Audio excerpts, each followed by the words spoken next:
Hi, you're listening to Redneck Theology, a short program providing a common sense look at Christianity. I'm your host, Bill Whitty. Questions or comments may be emailed to rednecktheology@gmail.com. Now, on with today's broadcast. I want to talk to you today on the subject of being ourselves. Recently, as I waited outside the dressing room of a ladies' clothing store to give my opinion of outfits to someone, I overheard a clerk advise a young lady to try a smaller size, stating everything in the store was sized a little larger. We exchanged a few sentences, and she brought new outfits to her customer and took the outfits that she tried on back to hang them back up. And I asked her if sizing the clothing larger was a marketing ploy or tactic.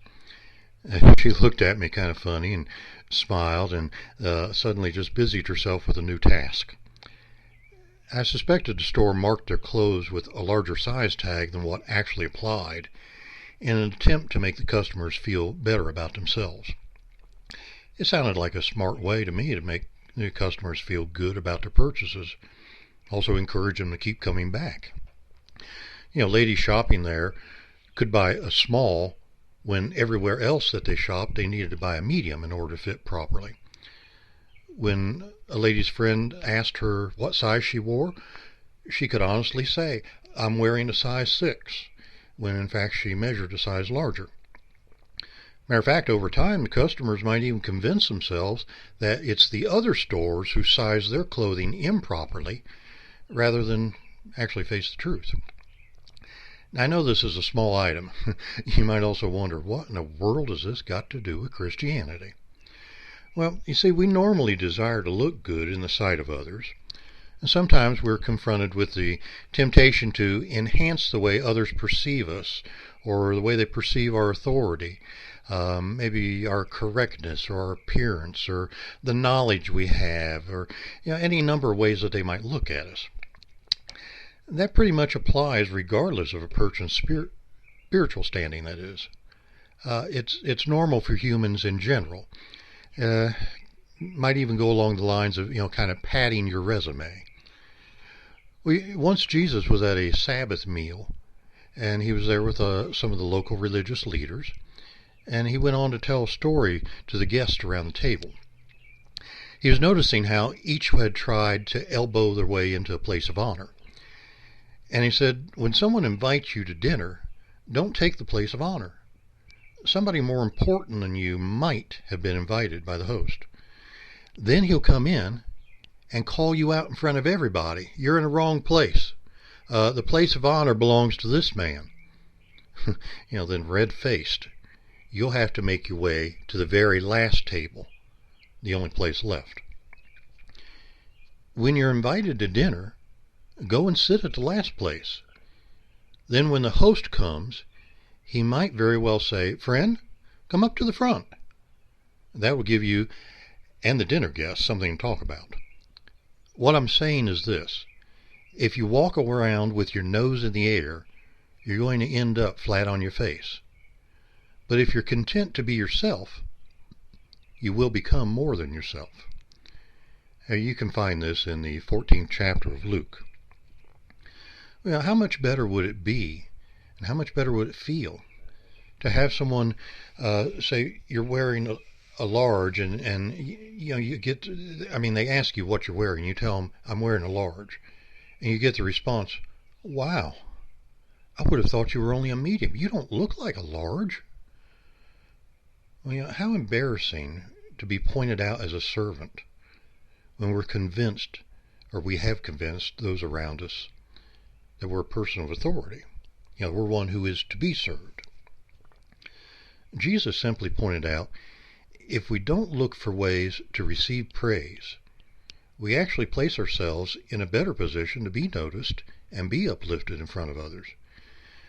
The idea may be an old one, but still prevalent today, of keeping up with the Joneses forces a person to continually strive and fight to not only do and have what their peers have, but to do whatever they must to outdo them. What do we get in return?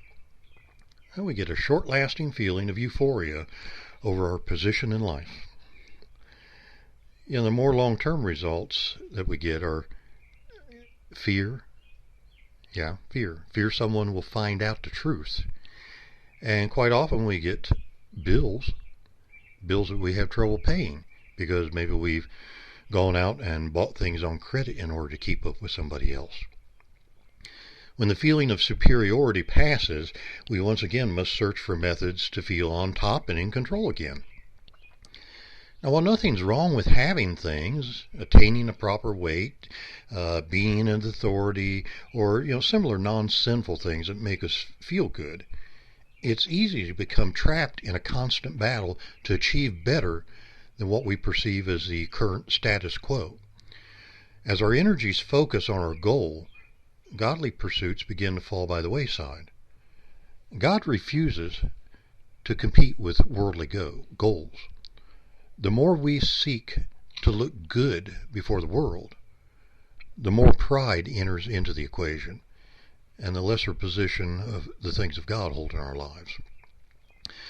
God holds no objection to us having nice things, succeeding in our endeavors, or being in authority of some type.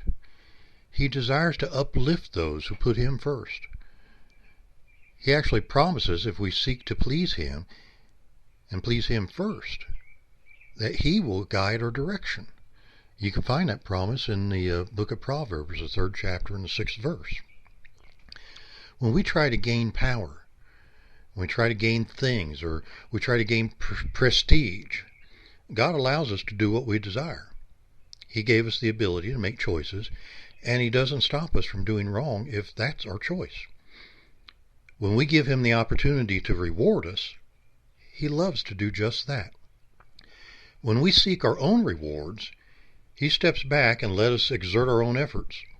And quite often we may receive what we want a whole lot quicker just by putting God first and not exercising our best efforts to obtain the goal on our own.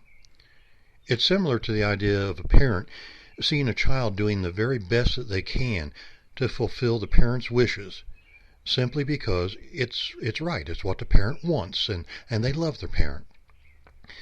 Well, after seeing this, a parent decides to reward the child, say with the new iPad that they want, rather than the child doing extra chores or odd jobs to be able to buy the iPad like or better than the one that their friend has. God, in fact, rewards those who make doing what He wants their first priority. That's a promise, and you can find it in the book of Hebrews, chapter 11 and verse 6. Putting God first, it requires, however, trusting Him to take care of everything. Growing in that trust is an ongoing process. We can't expect to live in God's favor if we only look to do His will when it's convenient or easy. Doing our best to please God means we don't have to understand His entire plan to do our part. Working on an automotive assembly line may require one person to bolt several pieces of a metal bracket of some type to a framework. They don't need to know what the bracket does. They don't need to know what the finished car looks like or what color it'll be. They don't even know the name of it. They don't have to know the accessories it'll have or how much it'll sell for or how to assemble all the other pieces. Simply doing what they do to the best of their ability makes it possible for the car to be completed. We don't have to know the entire plan of God in order to do our best to fulfill the part that we play in that plan. It's already designed. All the parts are available. He sees the finished product, and it will work just as planned. God designed us to be who we are. Trying to be something different only brings frustration. It doesn't work because we were designed to be something other than what we are attempting to become on our own. You can't make a car out of a bunch of the same parts. God's plan for our lives is not the same as His plan for our neighbors' lives. As each of us seeks to do our best in following the will of God, we find ourselves in the place He desires us. We experience things we need either now or later in life. Other parts of the whole plan may begin to come into focus, even if we don't see the entire plan for our lives. When we receive praise or reward along the way, we are told to give the credit to God for our accomplishments. Recognizing He supplies the abilities and talents that we possess, is what happens when we give Him the praise and the honor for what we're getting praise and honor for. The more we direct credit to Him, the more He enables us to do. The more that we're able to do, and the more we're able to do what He directs, the more likely people are to see that it turns out well and congratulate us. The more they congratulate us, the greater the opportunity to give the credit to God, and then that cycle continues on and on and on and on unless we break it. One thing about it, though, God gets in no hurry to fulfill His plans. He knows how they will work, how they will turn out, and when they will be completed. He knows every step of the way. People get impatient. People may doubt, and people may often feel like there's no end in sight. Body and soul, I am marvelously made, says Psalm 139, verse 14. Perhaps the most difficult part for most of us to accept is the fact that we are a wonderful creation. Our size, age, physical capabilities, mental intellect, and other things we look at in summing up our worth don't matter to God. He can use anyone to do anything. No limitations exist for Him other than those He places upon Himself. The great heroes of the Bible were mostly common individuals that God used greatly. Moses, in fact, was a murderer who ran to escape possible persecution. He also stuttered. He told God he wasn't capable of speaking correctly. God still used him to lead the nation of Israel and to do mighty works and miracles. None of the 12 disciples possessed an impressive resume. Most of them were simple fishermen. Matthew held the hated position of tax collector. The Apostle Paul, who's credited with being used to write most of the New Testament, he persecuted the early church and oversaw the execution of many Christians. Even the mother of Jesus was just a simple young girl of no exceptional reputation. Many of the greatest people, well-known evangelists, pastors, teachers throughout history were everyday people who sought God first in their lives. Most came from relatively unknown backgrounds. Who you are inside of the community has no bearing on who you are in the eyes of God. The so-called breaks you received in life, your abilities or lack thereof, do not limit God. I remember a pastor telling me once of an old lady who felt she had no way to serve God. She lived on a meager income. She had no formal training and little education. The one singular talent she possessed was in the area of cooking. She might be described as one of those grandma types who could bake great cookies. When this woman became a Christian, she looked for a way to serve God. She prayed for some area to open up where she could serve and share with others how to know for certain they could go to heaven. She lived in an area near a beach and loved the area. She began to bake cookies to take to her or with her as she went to the beach. She would give cookies to the people who came to swim. As she shared the cookies, she shared the gospel. At the time of her death, she had led several hundred people to Christ. You won't find her name in the history books, but her place in heaven may be greater than that of many whose names are well known. She simply did what God gave her to do to the best of her ability. She was just who she was. It doesn't matter who you are as long as you seek to be the best you that God made you to be. Just seek to put God first in everything you do. He doesn't expect you to be like somebody else. He made you special just like you are. He will provide your every opportunity that you need. He will supply everything you need. Simply be yourself. You are special just like you are.